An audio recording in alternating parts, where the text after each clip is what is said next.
നമസ്കാരം. Welcome to Geetha's ഭക്തി ഗീതം. വൺ ഡേ വൺ ശ്ലോകം. Shrimad Mahabhagavatam 753rd day. Today 33rd sloka of Pradhama Skandam 7th chapter. For details please see the description box. Geetha's ഭക്തി ഗീതം ഒരു ദിവസം ഒരു ശ്ലോകം. ശ്രീമദ് മഹാഭാഗവതം ഇന്ന് 753 ദിവസം. പ്രഥമ സ്കന്ധത്തിലെ 7ാമത്തെ അധ്യായത്തിലെ 33ാമത്തെ ശ്ലോകം. ഓം നമോ ഭഗവതേ വാസുദേവായ. ഓം ശ്രീകൃഷ്ണ പരമാത്മനേ നമഃ. ഹരിശ്രീ ഗണപതയേ നമഃ. അവിഘ്നമസ്തു ശ്രീ ഗുരുഭ്യോ നമഃ. ഓം തത്സത്. കൃഷ്ണം നാരായണം വന്ദേ. കൃഷ്ണം വന്ദേ വ്രജപ്രിയം. കൃഷ്ണം ദ്വൈപായനം വന്ദേ. കൃഷ്ണം വന്ദേ പൃഥാസുതം. ശ്രീപരമാനന്ദനാഥനായി അദ്വൈതദീപമായി മോക്ഷേച്ചു വൃന്ദമന്ദാരമായി കാരുണ്യവാരിധിയായി വിഭൂദേശനാം നാരായണൻ മമ മന്ദത മാറ്റണം. ഓം തത്സത്. ശ്രീമദ് മഹാഭാഗവതം പ്രഥമസ്കന്ധത്തിലെ 7ാമത്തെ അധ്യായത്തിലെ 33ാമത്തെ ശ്ലോകം. തദ ആസാദ്യ തരസ ദാരുണം ഗൗതമീസുതം ബബന്ധാമർഷതാമ്രാക്ഷ പശും രശനയാ യഥാ. ഓം തത്സത്. തദ ആസാദ്യ തരസ ദാരുണം ഗൗതമീസുതം ബബന്ധാമർഷതാമ്രാക്ഷ പശും രശനയാ യഥാ.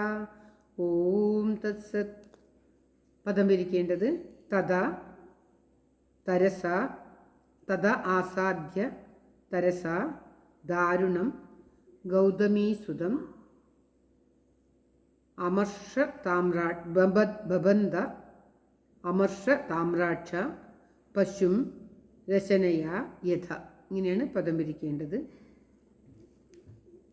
അതായത് തഥാ അനന്തരം, തരസ എന്ന് പറഞ്ഞാൽ വേഗത്തിൽ, ദാരുണം ക്രൂരനായ ആ 5 ഉറങ്ങിക്കിടക്കുന്ന മക്കളെയും മറ്റുള്ളവരെയുമൊക്കെ വധിച്ചതുകൊണ്ട് ക്രൂരൻ ആയിട്ടുള്ള അശ്വത്ഥാമാവിനെ, ഗൗതമീസുതം ഗൗതമ വംശത്തിൽ ജനിച്ച കൃപിയുടെ പുത്രനാണ്. ഗൗതമ വംശത്തിൽ ജനിച്ചതുകൊണ്ട് കൃപിയെ ഗൗതമി എന്ന് വിളിക്കുകയാണ്. കൃപാചാര്യരുടെ സഹോദരിയായ കൃപിയെയാണ് ദ്രോണാചാര്യർ വിവാഹം ചെയ്തത്. അതുകൊണ്ട് ഗൗതമിയുടെ പുത്രനെ ആസാദ്യ പ്രാപിച്ചിട്ട് അമർഷ താമ്രാക്ഷ, അമർഷം കോപത്താൽ ചുകന്ന, താമ്രം ചുകപ്പ്, അക്ഷം കണ്ണ്, അമർഷ താമ്ര അക്ഷ, അമർഷ താമ്രാക്ഷ കോപത്താൽ ചുകന്ന കണ്ണുകളോട് കൂടിയവനായിട്ട് പശുവിനെ രശനയ യഥ കയറുകൊണ്ടെന്ന പോലെ ബബന്ധ ബന്ധിച്ചു. അതായത് പിന്നെ കോപം കൊണ്ട് ചുവന്ന കലങ്ങിയോട് അദ്ദേഹം ആ ബ്രഹ്മാസ്ത്രത്തെ ഉപസംഹരിച്ചു എന്ന് പറഞ്ഞു. അതിനുശേഷം കോപത്താൽ ചുവന്ന കലങ്ങിയ കണ്ണുകളോട് കൂടിയ അർജുനൻ ഗൗതമി വംശത്തിൽ ജനിച്ച കൃപിയുടെ പുത്രനും ക്രൂരനും ആയ അശ്വത്ഥാമാവിനെ യാഗത്തിനായിട്ടുള്ള പശുവിനെ കയറുകൊണ്ടെന്ന പോലെ കെട്ടി. കരുണയില്ലാതെ കെട്ടിയെന്നും ആ ബന്ധം ധർമ്മമല്ല എന്നും തോന്നിക്കുവാൻ വേണ്ടിയിട്ടാണ് യാഗത്തിനുള്ള പശുവിനെ ബന്ധിച്ചതുമാതിരി. യാഗത്തിന് പശുവിനെ ബന്ധിക്കുന്നത് ധർമ്മമാണ്. അതുമാതിരി തെറ്റ് ചെയ്ത ഈ അശ്വത്ഥാമാവിനെ ബന്ധിക്കുന്നതും ധർമ്മമാണ്, അധർമ്മമല്ല എന്ന് കാണിക്കാൻ വേണ്ടിയിട്ടാണ് പശുവിനെ ബന്ധിക്കുന്നത് പോലെ രശനയ യഥാ കയറുകണ്ടെന്ന പോലെ ബബന്ധ ബന്ധിച്ചു എന്ന് പറയുന്നത്. അതുകൊണ്ട് അശ്വത്ഥാമാവിനെ, ക്രൂരനായിട്ടുള്ള അശ്വത്ഥാമാവിനെ, ഗൗതമിയുടെ പുത്രനായിട്ടുള്ള അശ്വത്ഥാമാവിനെ അർജുനൻ കയറുകൊണ്ട് ബന്ധിച്ചു. ഇങ്ങനെയുള്ള അർജുനൻ, കോപം കൊണ്ട് ചുവന്ന കണ്ണുകളോടുകൂടിയ അർജുനൻ, തൻ്റെ മക്കളെ എല്ലാം വധിച്ചു കളഞ്ഞ അതിക്രൂരനായിട്ടുള്ള ഈ അശ്വത്ഥാമാവിനെ അർജുനൻ കയറുകൊണ്ട് ബന്ധിച്ചു എന്നാണ് ഈ ശ്ലോകത്തിൽ പറയുന്നത്. ശ്ലോകം ഒരിക്കൽ കൂടി.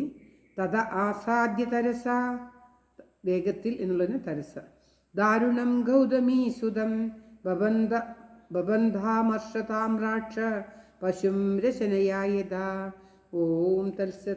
സർവത്ര ഗോവിന്ദനാമ സങ്കീർത്തനം. ഗോവിന്ദ ഗോവിന്ദ. എല്ലാവരുടെയും നന്മയ്ക്കും ആയുരാരോഗ്യ സൗഖ്യത്തിനുമായി പ്രാർത്ഥിച്ചുകൊണ്ട് ഈ ശ്ലോകം ഭഗവാന്റെ തൃക്കാൽക്ക് സമർപ്പിക്കുന്നു. Geetha Rajan. Thank you for watching. All the best. Have A very very nice day. God bless you. ദൈവം അനുഗ്രഹിക്കട്ടെ. എല്ലാവർക്കും എല്ലാവിധ ആയുരാരോഗ്യ സൗഖ്യവും നന്മയും ഉണ്ടാകട്ടെ. ഓം തത്സത്.